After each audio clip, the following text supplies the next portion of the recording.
La prima volta che ho incontrato Michela Azurmendi è stato in occasione dell'Encuentro Madrid nell'aprile del 2016. L'appuntamento annuale spagnolo di incontri, dibattiti, mostre,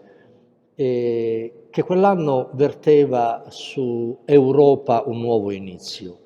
Io ebbi la fortuna di essere invitato ad un dialogo con Michel proprio sulla interpretazione della crisi del nostro continente e su quali fossero le prospettive più adeguate per rispondere a questa crisi di senso, di impegno, di progettualità. Ricordo molto bene che Azurmendi, armato della sua passione di analisi e di interpretazione del mondo, della società, degli esseri umani, a partire dai suoi studi e dai suoi interventi come sociologo, come antropologo, come studioso dell'etica e delle religioni comparate,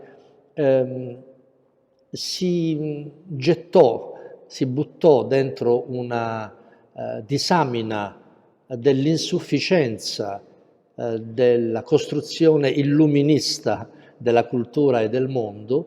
appunto perché diceva, ricordo bene, che la grande opera dell'illuminismo, cioè la codificazione dei diritti umani,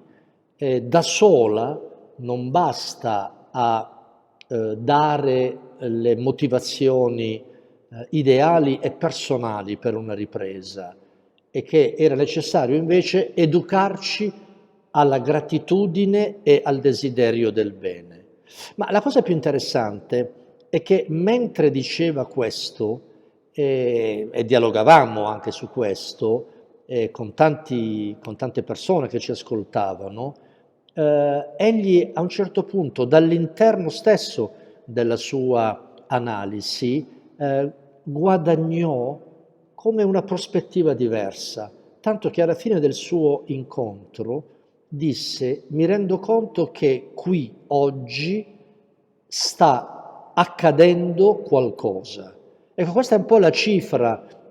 di questa umanità e di questa intelligenza straordinaria di Michela Azurmendi, cioè quello di riuscire a intercettare quasi in tempo reale qualcosa che accadeva e di farlo entrare dentro le sue analisi, che in qualche maniera erano perturbate, acquisivano, per così dire, un nuovo punto di visuale, un nuovo punto di prospettiva. E questa passione per comprendere il mondo era in Michel una curiosità fortissima, che però aveva questa genialità, era una curiosità mai fine a se stessa, ma che diventava una vera ricerca, che non si accontentava appunto di sapere a priori alcune cose, o anche semplicemente di catalogare fenomeni che incontrava, ma ricercava il senso. E anche le sue domande non erano mai semplicemente domande accademiche, ma portavano dentro di sé un'attesa, e questo è merce rara, perché noi facciamo tantissime domande, ci interroghiamo su tante cose senza aspettare veramente, con la sincerità della nostra ragione, del nostro cuore, una risposta. E poi era una persona che concepiva l'esperienza individuale sempre a partire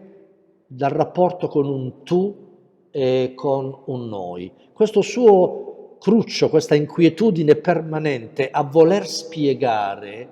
si è poi impattata con quella che lui chiamava la tribù di questi imprevedibili e inattesi cristiani, che erano gli amici di Comunione e Liberazione, che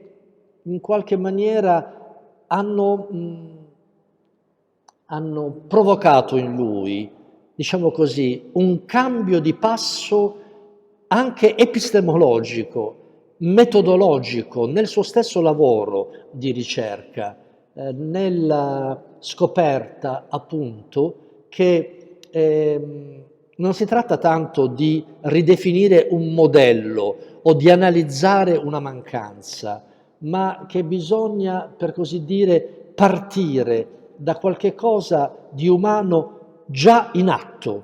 da un'esperienza in atto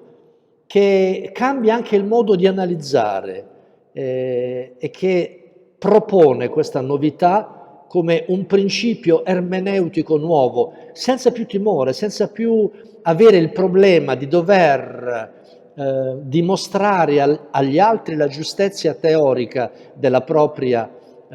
posizione, ma al contrario, scoprendo tutta la potenza di ragionevolezza e di persuasività di un evento storico. E eravamo rimasti buoni amici, anche se a distanza, con Michel, e spesso ci scrivevamo, ci mandavamo i nostri articoli, a volte le nostre bozze di lavoro, e qualche tempo fa lui mi aveva mandato la bozza di un suo percorso filosofico, antropologico, etico sul problema del desiderio. E in uno dei suoi passaggi lui scriveva il desiderio è come il riflesso di una mancanza, di una insufficienza originaria. Noi esseri umani siamo esseri di desiderio e siamo come attraversati da questa aspettativa di una pienezza di cui noi manchiamo. Ecco, lo struggimento che provo nel pensare alla figura, all'eloquio, allo sguardo vivacissimo e prensile di Michel, si accompagna anche ad una gratitudine, perché ci ha testimoniato, a me personalmente